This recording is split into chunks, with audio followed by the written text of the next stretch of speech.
अस्सलाम वालेकुम dear students, उम्मीद आप खैरियत से होंगे।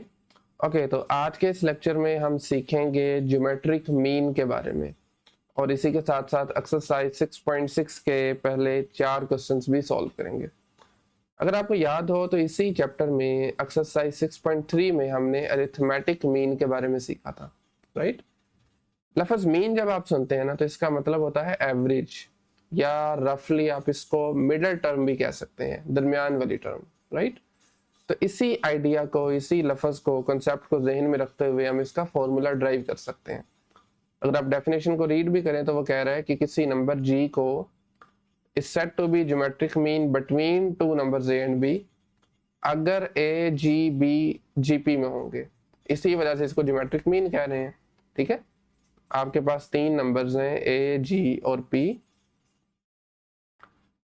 जी इनका अरिथमेटिक मीन होगा तो आपके पास ये नंबर्स ज्योमेट्रिक प्रोग्रेशन में आ जाएंगे।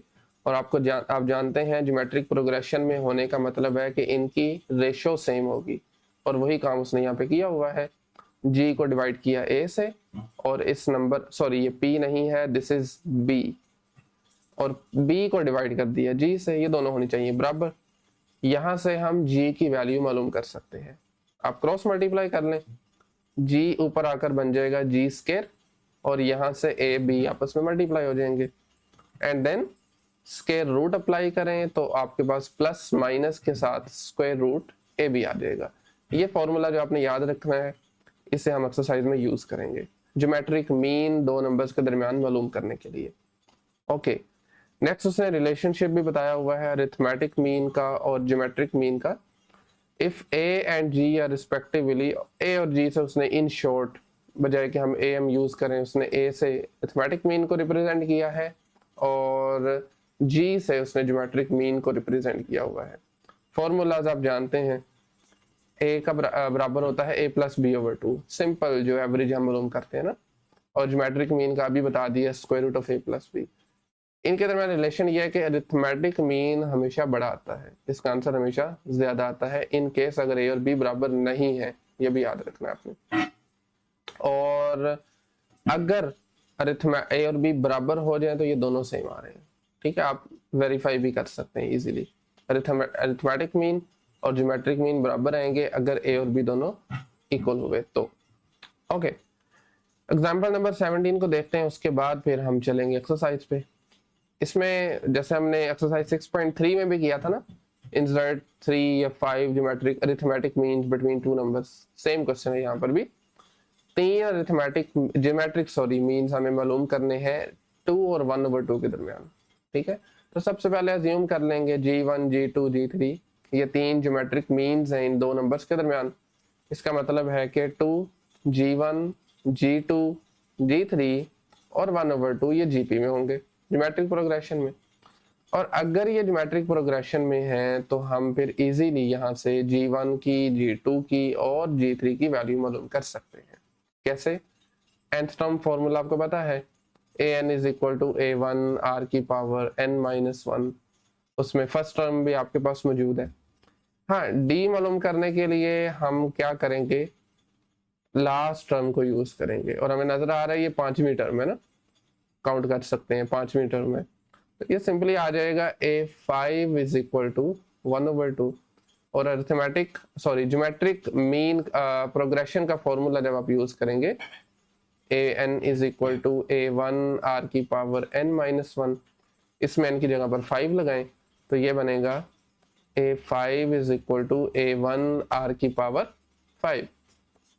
अब आपके पास a1 भी मौजूद है और a5 भी मौजूद है, उन दोनों की वैल्यूज पुट करें यहाँ पर। a5 इज 1/2, a1 इज 2, और इसको सिंप्लीफाई कर लें, सॉल्व कर लें r के लिए। तो अल्टीमेटली r की वैल्यू अगर हम बात करें ना, r स्केयर तो प्लस माइनस 1/2 आ रहा है, प्लस माइनस 1/2 स्केयर रूट लेंगे ना। ये दो पॉसिबिलिटीज हैं, या प्लस 1/2 या माइनस 1/2। और उसके बाद फिर हम क्या करेंगे, अलग-अलग कर लेंगे दोनों को, और फिर से स्क्वायर रूट अप्लाई करेंगे तो 4r की वैल्यूज आ जाएंगी, plus 1/2 square root 2 sorry, -1/√2 plus 1 over square root 2 iota, iota क्यों? क्योंकि ये माइनस था ना, स्क्वायर रूट अप्लाई किया तो फिर -1 का स्क्वायर रूट अयोटा होता है। वैसे सॉल्व आप इसको खुद भी देख सकते हैं। और इस तरीके से minus iota over square root of 2। अब इन चारों की मदद से आप ये देखें ना, मालूम कर सकते हैं G1 की, G2 की और G3 की वैल्यू। R को जब आपने 1 ओवर स्क्वायर रूट 2 लिया तो उसके लिए तीनों वैल्यूज आ गई, फिर R को -1 ओवर स्क्वायर रूट 2 लिया, उसके लिए तीनों आ गई, और बाकी दो वैल्यूज के लिए भी तीनों वैल्यूज उसने मालूम कर ली हैं। So this is G1, G2 and G3। Okay, तो मेरे ख्याल में चलते हैं एक्सरसाइज की तरफ। एक्सरसाइज के पहले क्वेश्चन में हमें ज्योमेट्रिक मीन सिंपल फाइंड करना है। दो नंबर्स गिवन होंगे। सो पहले पार्ट में दो नंबर्स हैं, -2 और 8। डायरेक्ट भी कर सकते हैं, अगर इनको नाम दे लेंगे तो ज़रा चीज़ें थोड़ी क्लियर हो जाएंगी। तो हम नाम दे देते हैं a equal to -2 and b is equal to 8। ठीक है, इनकी डायरेक्शन, मेरा मतलब है कि आप a को भी 8 का नाम 8 कह सकते हैं, b को भी -2 कह सकते हैं, ये मैटर नहीं करता। सो फॉर्मूला हम जानते हैं ज्योमेट्रिक मीन का, this is equal to ± square root AB। Values लगा दें, ± स्क्वायर रूट -2 मल्टीप्लाई बाई 8। -2 को 8 से, सॉरी 8 है ये, 8 से मल्टीप्लाई करवाएंगे, ये नेगेटिव का 16 बन जाएगा। नेगेटिव स्क्वायर रूट के अंदर आ गया, मतलब ये कॉम्प्लेक्स नंबर, इमेजिनरी नंबर आ जाएगा, और 16 का स्क्वायर रूट होता है 4। सो अल्टीमेटली दो अरिथमेटिक सॉरी ज्योमेट्रिक मीन्स आएंगे, प्लस का और माइनस का 4 iota. That's it. Okay, next question है -2 अयोटा एंड 8 अयोटा। तो पिछले क्वेश्चन की तरह यहाँ पर भी सबसे पहले हम इनको नाम दे लेते हैं। here a equal to -2 iota for example, and b is equal to 8 iota. Again, as we know that geometric mean is equal to ± square root ab। ठीक है, वैल्यूज लगा दें, ± स्क्वायर रूट ऑफ -2 iota, ये a की value है, और b बराबर है 8 अयोटा के, 8 अयोटा के। अब देखें, ± स्क्वायर रूट -16 अयोटा स्केयर आ जाएगा, और ये भी आप जानते हैं कि अयोटा स्केयर -1 के बराबर होता है, और एक माइनस ऑलरेडी आपके पास मौजूद है ऑलरेडी, तो खैर दोनों मल्टीप्लाई होकर ये प्लस बन जाएगा, ± square root of 16 and that is equal to 4। तो दो ज्योमेट्रिक मीन्स आए हैं इन नंबर्स के दरमियान, +4 एंड -4। नेक्स्ट क्वेश्चन नंबर 1 का लास्ट पार्ट है, इस मरतबा दो नंबर्स हैं 6 और 9। सो वंस अगेन सबसे पहले हम इनको नाम दे देंगे, a बराबर है 6 के लेट से, and b is equal to 9। Okay, so geometric mean का फॉर्मूला है square root of AB। Geometric mean is equal to ± square root of AB। Okay, so ± a की वैल्यू है 6 और b बराबर है 9 के। अब स्क्वायर रूट की प्रॉपर्टी है कि आप प्रोडक्ट में अगर नंबर्स आ जाएं तो इनको अलग भी लिखा जा सकता है, तो हम स्क्वायर रूट 6 को अलग कर देते हैं और 9 को अलग कर देते हैं, ± as it is square root of 6, साथ में आ जाएगा स्क्वायर रूट ऑफ 9। अब 9 का स्क्वायर रूट हम जानते हैं, that is equal to 3। So ultimately ±3 और उसके साथ में square root of 6. So that's the geometric mean between two given numbers 6 and 9. Okay, question number 2, insert 4 geometric means between 3 and 96। तो ये वैसा ही क्वेश्चन है तकरीबन जैसा हमने अभी एग्जांपल में देखा था।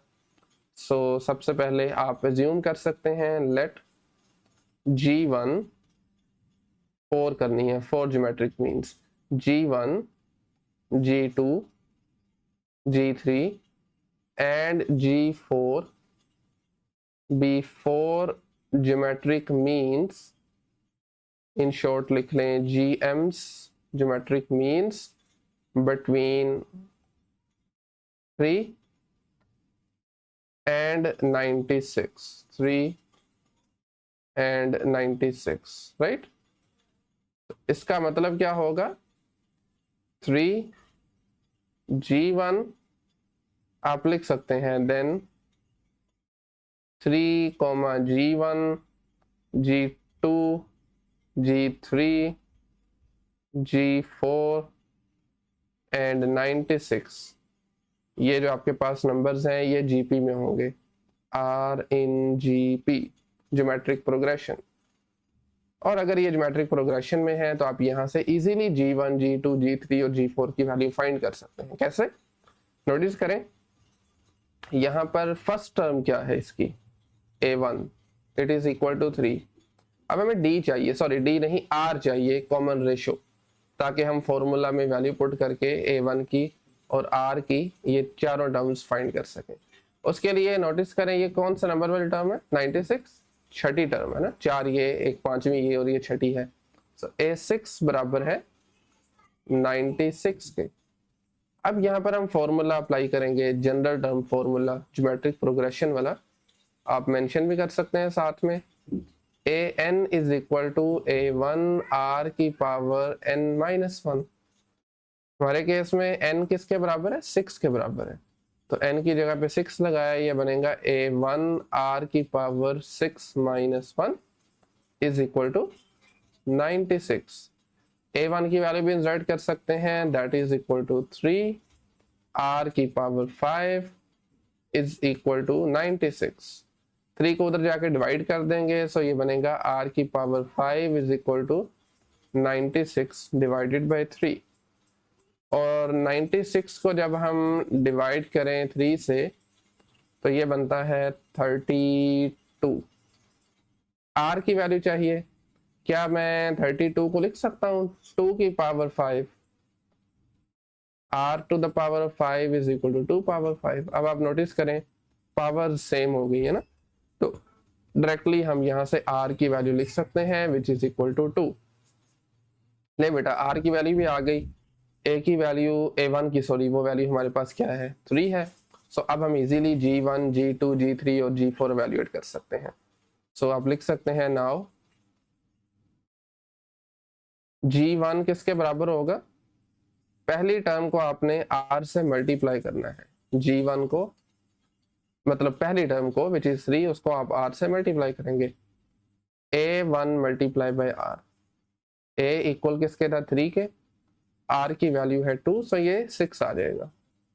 इसी तरीके से अगर हम G2 की बात करें तो उसके केस में हमें पहली टर्म को R स्क्वायर से मल्टीप्लाई करना है, A1 multiply by R square. A1 की वैल्यू 3 है, R स्क्वायर क्या होगा, मतलब 2 का स्क्वायर, 2 का स्क्वायर 4 होता है, 3 को 4 से मल्टीप्लाई करें that is equal to 12, right. Similarly G3 के लिए पहली टर्म को हम R क्यूब से मल्टीप्लाई करेंगे, first term is 3 and then R cube मतलब 2 का क्यूब, तो 2 का क्यूब किसके बराबर होता है, 8 के बराबर होता है, तो 8 को 3 से मल्टीप्लाई किया दैट इज इक्वल टू 24, बिल्कुल ठीक है। एंड फाइनली G4 बराबर होगा A1 R की power 4, A1 again it is equal to 3 और R है 2, 2 की पावर 4 बनता है 16, 16 को 3 से मल्टीप्लाई करवाएं तो that is equal to 48, that's it. ये चार हमें ज्योमेट्रिक मीन्स मालूम करने थे। ये है question number 2। Next question number 3, if both x and y are positive distinct real numbers show that the geometric mean between x and y is less than their arithmetic mean। अच्छा, अभी जो हमने ऊपर प्रॉपर्टी मेरा मतलब है relation देखा था अरिथमेटिक मीन का और ज्योमेट्रिक मीन का, वही हमें शो करना है यहाँ पे। नोटिस करें तो लिखा हुआ है x and y are positive distinct, distinct का मतलब है डिफरेंट रियल नंबर्स होने चाहिए, ठीक है। शो करें कि ज्योमेट्रिक मीन जो है वो लेस देन होगा। ओके, सो अगेन आप स्टार्ट करेंगे, given that given that x and y are positive distinct real numbers, positive और उसके साथ साथ डिस्टिंक्ट रियल नंबर्स,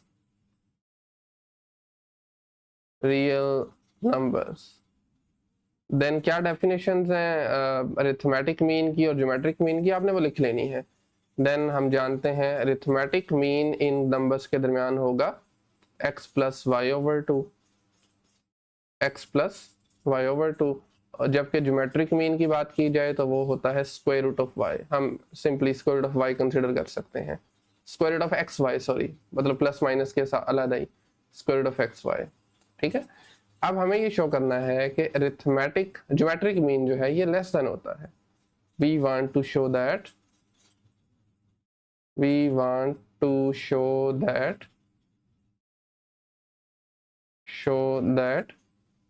कि जो ज्योमेट्रिक मीन है that is less than their arithmetic mean, less then.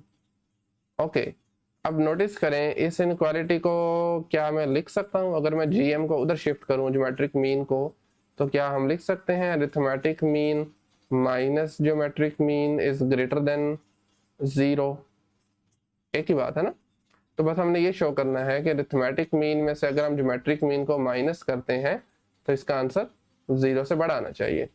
So you can take the right side of this, right side of inequality, arithmetic mean minus geometric mean, ये बराबर होगा x plus Y divided by 2 minus square root of x Y.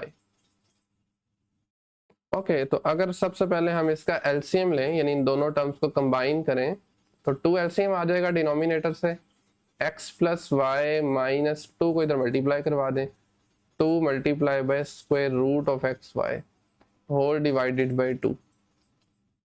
अब अगर आप notice करें, क्या मैं x को लिख सकता हूँ स्क्वायर रूट ऑफ x और इसका होल स्क्वायर, एक ही बात है ना, स्क्वायर और स्क्वायर रूट फिर कैंसिल हो जाएंगे, वही चीज आ जाएगी। इसी तरीके से स्क्वायर रूट ऑफ y का होल स्क्वायर माइनस 2, इन दोनों को मैं अलग अलग कर सकता हूँ, प्रॉपर्टी है ये स्क्वायर रूट की, डिवाइडेड बाय 2। ठीक है, डिवाइडेड बाय 2। और अब नोटिस करें ऊपर फॉर्मूला बन रहा है a square plus b square minus 2ab, तो ये बराबर होगा square root of x minus square root of y whole square divided by 2। और अगर आप नोटिस करें तो ये हमेशा पॉजिटिव होगा, क्यों? क्योंकि ऊपर स्क्वायर आ रहा है ना, ये मैटर नहीं करता कि अंदर इसका आंसर क्या आएगा, अगर अंदर नेगेटिव भी आ जाता है फिर भी स्क्वायर ने उसको पॉजिटिव कर देना है। So it is always greater than 0, and यही हमें प्रूफ करना था। लास्ट पे आप लिख सकते हैं हेंस am माइनस, बल्कि मैं डायरेक्टली ही लिख देता हूँ बजाय कि मैं ये लिखने के, हम डायरेक्ट लिख देते हैं gm इज लेस देन और इक्वल टू am, या सिंपली लेस देन लिख लीजिए, क्योंकि हमें डिस्टिंक्ट नंबर्स है ना, डिस्टिंक्ट होंगे तो ये हमेशा पॉजिटिव ही होगा। gm is less then am, that's it. ये है question number 3। And finally last question है इस लेक्चर का, इसमें गिवन है for what value of n a की पावर n प्लस b की power n divided by a की power n minus 1 plus b की power n minus 1 is the positive geometric mean between a and b, positive. तो given ये है कि आप लिख सकते हैं पहले गिवन दैट a की power n plus b to the power of n divided by a की power n minus 1 plus b की power n minus 1 is the positive, in short लिख लें positive geometric mean between a and b, geometric mean है, याद रखना है। और अगर ज्योमेट्रिक मीन है तो उसका फॉर्मूला अप्लाई कर सकते हैं। इसका मतलब ये हुआ कि a की पावर n प्लस b की power n divided by a की power n minus 1 plus b की पावर n माइनस 1, ये बराबर किसके होगा? Square root of A B के। इस इक्वेशन को आपने सॉल्व करके n की वैल्यू मालूम करनी है। तो सबसे पहले हम एक काम करते हैं, a की पावर n माइनस 1 b की पावर n माइनस 1 को राइट पे शिफ्ट कर दें।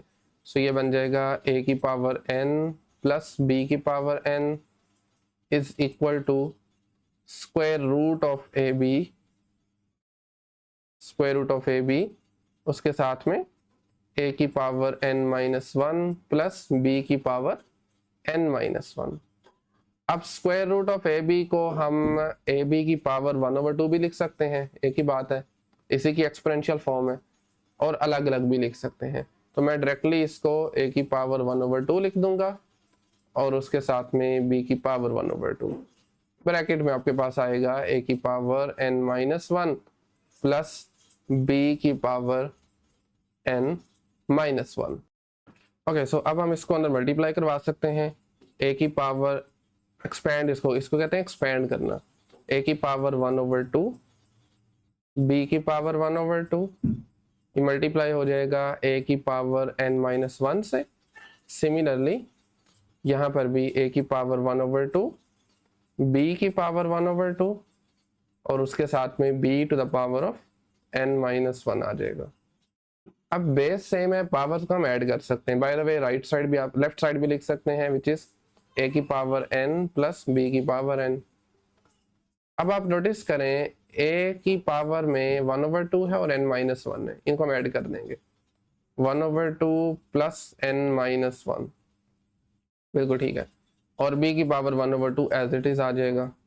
इसी तरीके से यहाँ पर भी, यहाँ पर a की पावर 1/2 एज इट इज और b की पावर्स में जो नंबर्स हैं वो ऐड हो जाएंगे, 1/2 प्लस n माइनस 1। मजीद अगर आप 1/2 में से 1 माइनस करते हैं, ये है हाफ में से फुल माइनस करें तो माइनस का हाफ बचता है, तो बचेगा a की power n minus 1/2, n minus 1/2, b की पावर 1/2। नेक्स्ट a की पावर 1/2 और b की पावर बनेगा, सेम काम जो हमने यहाँ पर a की पावर में किया था वो b की पावर में भी हो जाएगा, n माइनस 1/2, ठीक है। और इक्वल के दूसरी तरफ सेम यही एक्सप्रेशन आता जाएगा।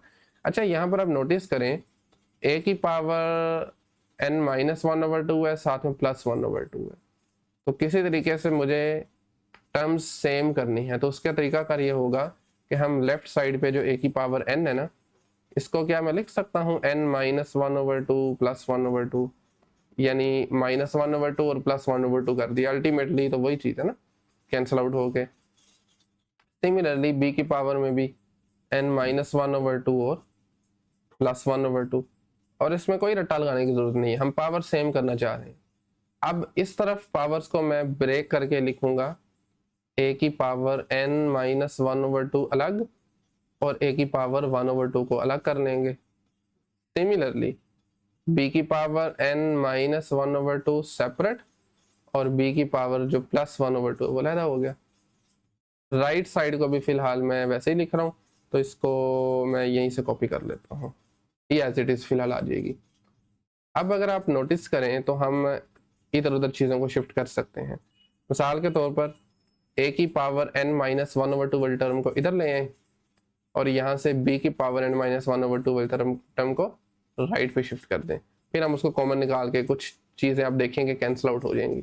सो लेफ्ट साइड पे बनेगा a की पावर n माइनस 1/2, a की पावर 1/2, और इसको जब इधर लेके आएंगे ये बनेगा a की पावर माइनस के साथ n माइनस 1/2 और उसके साथ b की पावर 1/2।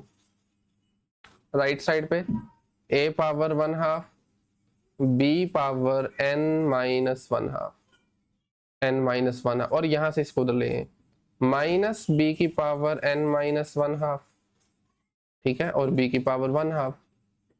अब आप नोटिस करें, सॉरी, b की power simple 1/2।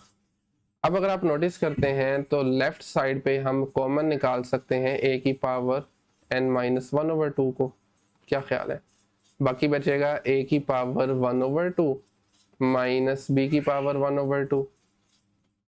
Similarly right side पे हम कॉमन निकालेंगे b की पावर n माइनस 1/2 को, और बाकी बचेगा सेम थिंग जो यहाँ पर थी, a की पावर 1/2 माइनस b की पावर 1/2। अब आप एक काम कर सकते हैं, इसको जो ये a की पावर 1/2 माइनस b की पावर 1/2 इधर ले आए, नीचे मल्टीप्लाई हो रहा है, डिवाइड हो जाएगा, और इसको इधर ले आए, ये भी डिवाइड हो जाएगा। सो अल्टीमेटली सॉरी, ये बनेगा a की power n minus 1/2 divided by b की पावर n माइनस 1/2। क्या ख्याल है? इज इक्वल टू a की पावर 1/2 माइनस b की पावर 1/2। नीचे भी सेम चीज आ जाएगी, a की पावर 1/2 माइनस b की पावर 1/2। अब ये ऊपर नीचे सेम है तो कैंसिल हो जाएंगे एक दूसरे के साथ, और अल्टीमेटली आपके पास राइट साइड पे बचेगा जस्ट 1, और लेफ्ट साइड पे दोनों की पावर सेम है तो इसको मैं होल पावर लिख लूंगा ना, a ओवर b ओवरऑल की पावर लिख सकता हूँ, a ओवर b की पावर n माइनस 1/2। अब यहाँ से इजीली हम n की वैल्यू मालूम कर सकते हैं। देखें राइट साइड पे 1 है, 1 को हम क्या लिख सकते हैं, किसी भी नंबर की पावर 0, क्योंकि मेरा पर्पज है n की वैल्यू मालूम करना, उसके लिए मुझे बेस सेम बनानी है, तो मैं राइट साइड को लिखूंगा a ओवर b की पावर 0 सिंपली। लेफ्ट पे क्या है, a ओवर b की पावर n माइनस 1/2, राइट पे 1 है, 1 को मैं किसी भी नॉन जीरो नंबर की पावर 0 लिख सकता हूँ, तो मैं इसको a ओवर b की पावर 0 लिख दूंगा। बेस सेम हो गई, तो आप पावर्स को कंपेयर कर सकते हैं, n माइनस 1/2 और राइट पे है 0, इस माइनस 1/2 को उधर भेजें, ये बन जाएगा n is equal two plus 1/2, and that's it, ये आपका आंसर है। और ये था क्वेश्चन नंबर 4। मेरे ख्याल में आज के लेक्चर को हम यहीं पे एंड करते हैं। नेक्स्ट लेक्चर में इंशाल्लाह हम क्वेश्चन नंबर 5 से ऑनवर्ड 8 तक सॉल्व करेंगे। आज के इस लेक्चर में अगर कहीं से कोई भी क्वेश्चन क्यूरी हो तो आप कमेंट सेक्शन में पूछ सकते हैं, अदरवाइज मिलते हैं नेक्स्ट लेक्चर में। तब तक के लिए अल्लाह हाफिज़।